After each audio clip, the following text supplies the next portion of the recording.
மதுரை மாவட்டம் சோழவந்தான் அருகே முகத்தில் மிளகாய் பொடி தூவி கட்டிட தொழிலாளியை மர்ம கும்பல் வெட்டி கொன்றது.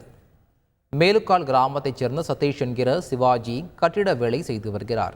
செக்கானூர் அணிக்கு வேலைக்கு சென்றுவிட்டு வாகனத்தில் வீடு திரும்பிக் கொண்டிருந்தார். மேலக்கால் கணவாய் கருப்பு கோயில் அருகே சதீஷை வழிமறித்த மர்ம கும்பல் அவரது முகத்தில் மிளகாய் பொடியை தூவி சரமாரியாக வெட்டிவிட்டு தப்பிச் சென்றது. இதுகுறித்து அப்பகுதி மக்கள் காவல்துறையினருக்கு தகவல் அளித்தனர். சம்பவ இடத்திற்கு வந்த போலீசார் இரத்த வெள்ளத்தில் உயிருக்கு போராடிய சதீஷை மீட்டு மருத்துவமனைக்கு அனுப்பி வைத்தனர். எனினும் சதீஷ் வழியிலேயே உயிரிழந்தார்.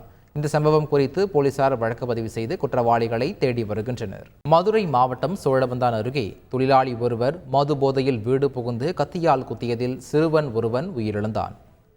திருவேடகம் பகுதியைச் சேர்ந்த முத்துச்சாமி தமது மனைவி தவமணி, பேரன் மிதுன் ஆகியோருடன் வீட்டில் இருந்துள்ளார்.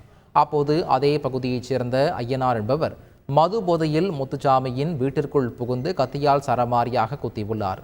படுகாயமடைந்த சிறுவன் மிதுன் மருத்துவமனையில் சேர்க்கப்பட்ட நிலையில் சிகிச்சை பலனின்றி உயிரிழந்தான். இந்த சம்பவம் அப்பகுதியில் பெரும் அதிர்ச்சியை ஏற்படுத்திய நிலையில் போலீசார் விசாரணை மேற்கொண்டுள்ளனர்.